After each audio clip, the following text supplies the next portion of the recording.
This is Mark Warner with RateWindow.com.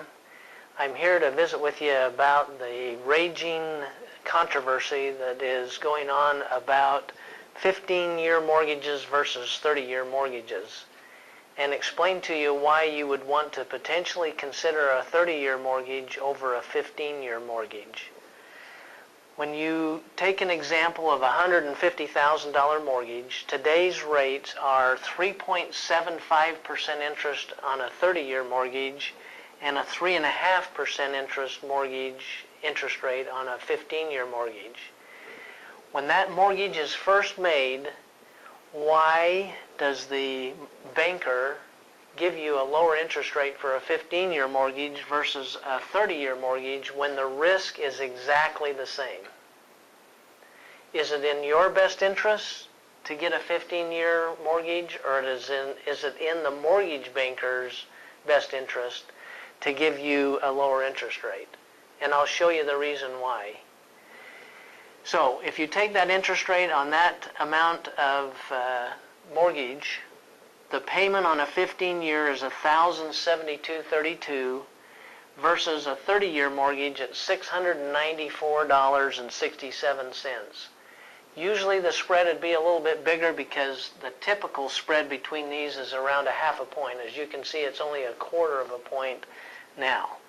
So the difference between the payments, $694 versus $1,072.32, is $377.65 a month that you would have extra in your pocket to invest over a 30-year period.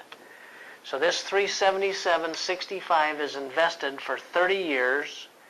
We've assumed an 8% investment rate of return, and at the end of 15 years, you would have the whole $1,072.32 available to invest for 15 years. So again, the same investment rate, 8%, so we have an apples-to-apples comparison. When you consider at the end of 30 years, you in both situations, have a home that's free and clear of debt and a home that's free and clear of debt.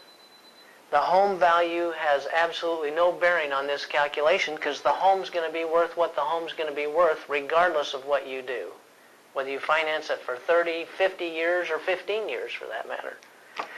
But the big difference comes in what the value of that investment is.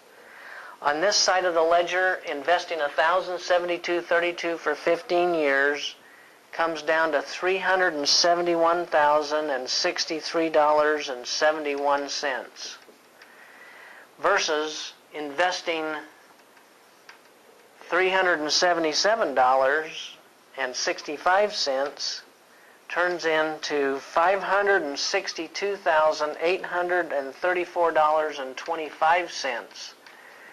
So your decision whether to do a 15-year versus a 30-year mortgage and having the persistence to invest that money someplace on a consistent basis is $191,770.54 decision. So, is it in the best interest of the banker to get you to pay them off quicker?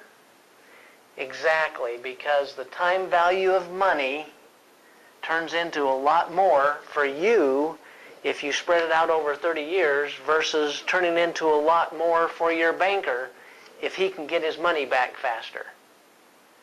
So my recommendation to you, depending on what your situation is, why not get a lower payment, have the discipline to invest that money, put it aside for your future retirement, and that's a $191,000 decision at today's interest rates, assuming we can get an 8% investment rate of return over any time period. This is Mark Warner with RateWindow.com.